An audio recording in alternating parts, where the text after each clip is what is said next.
We're doing the project in advance of widening I-70 through this part of Frederick.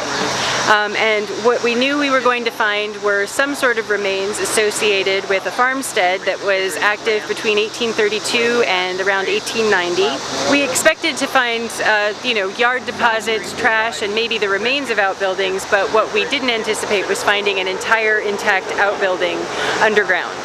That was the big surprise. What we can tell you is that the entire structure was supposed to be above ground, that it's stone, it's completely mortared shut, it had a stone roof.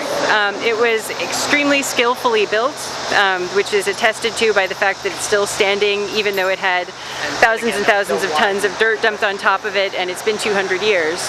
It has a small iron door. It has a lot of characteristics that are similar to furnaces and ovens, but what it really lacks in that regard is any kind of internal structure or a chimney or any evidence of burning on the inside. Since the small opening in the front, which the actual door part only measures about a foot by a foot, it doesn't really make sense as any kind of a storage building or any of the other kinds of farm outbuildings we'd expect to find, like a well house, a spring house, a drying house, a smoke house, an ice house, or a root cellar.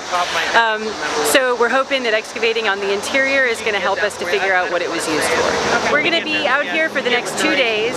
We're going to be using heavy machinery to lift the very, very large stone slabs off of the roof, and then we're going to carefully take down the walls to about half their current height. And once we get that, we'll be safe to excavate on the inside.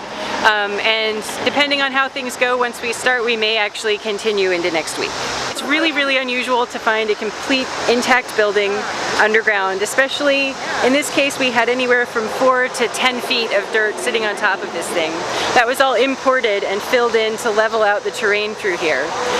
It's not uncommon to find a foundation or a burned down house somewhat underground, but to dig this far down and find a complete building that originally stood entirely above ground never happens.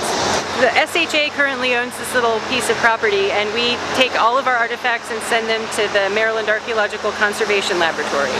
So first they're going to go back to our consultant's lab for analysis, and then they'll be curated and sent down to the state lab.